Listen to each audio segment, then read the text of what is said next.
आजच्या जगात अनेक लोक देवाकडे काहीतरी मागायला जातात. कोणी पैसा, कोणी यश, कोणी सुख. पण फारच थोडे लोक असे असतात जे देवाला काही मागत नाहीत. फक्त स्वतःकडे जे आहे ते प्रेमाने अर्पण करतात.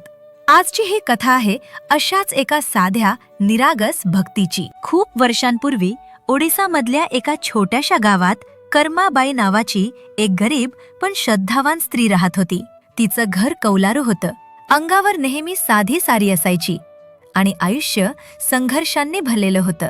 पण तरीही तिच्या डोळ्यात नेहमी एक वेगळंच तेज दिसायचं, कारण भगवान जगन्नाथावर तिचा अढळ विश्वास होता.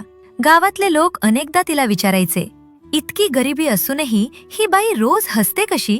तेव्हा कर्माबाई शांतपणे हसून म्हणायची, माझ्या घरात भले अन्न कमी असेल, पण माझ्या मनात देव भरपूर आहे. कर्माबाई रोज पहाटे लवकर उठायची. घरात जे थोडंसं धान्य उपलब्ध असायचं त्यातून ती एकच पदार्थ बनवायची, साधी खिचडी. ना त्यात जास्त तूप असायचं, ना खास मसाले, पण प्रत्येक घासात तिचं मन, तिचं प्रेम आणि तिची भक्ती ओतलेली असायची. खिचडी तयार झाली की ती एका ताटात ठेवायची, डोळे मिटायची आणि देवाला मनापासून म्हणायची, प्रभू, आज माझ्याकडे एवढंच आहे, पण ते संपूर्ण मनानं तुझ्यासाठी आहे. तू ते स्वीकार कर. ती खिचडी आधी स्वतः कधीच खात नसे. आधी ती भगवान जगन्नाथाला अर्पण करायची. पुरीच्या जगन्नाथ मंदिरात खूप कडक नियम होते. भोगाची वेळ ठरलेली होती. कोण, काय, कधी आणि कसं अर्पण करायचं हे सगळं नियमांनी बांधलेलं होतं. सामान्य लोकांना थेट देवाला भोग अर्पण करणं शक्यच नव्हतं. पण कर्माबाईला या नियमांची भीती वाटत नव्हती, कारण तिचा ठाम विश्वास होता की देव नियमांचा नाही तर भावनांचा भुकेला असतो. दररोज संध्याकाळी ती आपल्या घराबाहेर उभी राहून मंदिराच्या दिशेनं पाहायची आणि मनातच प्रार्थना करायची. ना मोठ्या शब्दात, ना मंत्रांच्या गजरात, फक्त 2 साध्या ओळी. जगन्नाथा, माझ्या घरात येऊन कधीतरी माझ्या हातची खिचडी खा. ही प्रार्थना ती कोणालाच सांगत नसे, पण देव मात्र ती ऐकत होता. एक दिवस गावावर दुष्काळाचं सावट आलं. धान्य महाग झालं, काम मिळेनासं झालं आणि कर्माबाईकडे अगदी मोजकंच धान्य उरलं. शेजाऱ्यांनी तिला समजावण्याचा प्रयत्न केला, आता तरी देवाला भोग देणं थांबव, स्वतःसाठी साठव. पण कर्माबाई ठामपणे म्हणाली, देवाला विसरून जगणं मला शक्य नाही.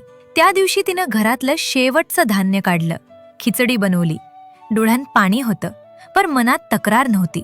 त्याच रात्री पुरीच्या जगन्नाथ मंदिरात एक अद्भुत घटना घडली. भोगाची वेळ होऊनही भगवान जगन्नाथ भोग स्वीकारत नव्हते. पुजारी घाबरले, मंत्र बदलले, पूजा पुन्हा केली, पण काहीच उपयोग झाला नाही. तेवढ्यात मंदिरात एक दिव्य आवाज घुमला, माझी भक्त कर्माबाई माझी वाट पाहत आहे. सगळेजण थक्क झाले. मंदिराचे दरवाजे उघडले गेले आणि जणू नियमच मोडले गेले. भगवान जगन्नाथ स्वतः कर्माबाईच्या घरी गेले. त्यावेळी कर्माबाई झोपलेली होती. स्वप्नात तिला देवाचं दर्शन झालं. देव प्रेमानं म्हणाले, आई, तुझी खिचडी माझ्यासाठी अमृत आहे. ती दचकून जागी झाली. डोळ्यात अश्रू होते, हात जोडले गेले आणि मन कृतज्ञतेनं भरून आलं. दुसऱ्या दिवशी ही घटना संपूर्ण गावात पसरली. लोकांना उमगलं की देवाला श्रीमंती लागत नाही, त्याला फक्त सत्य भक्ती लागते. कर्माबाई मात्र नम्रपणे म्हणाली, मी काही वेगळं केलं नाही, मी फक्त मनापासून प्रेम केलं.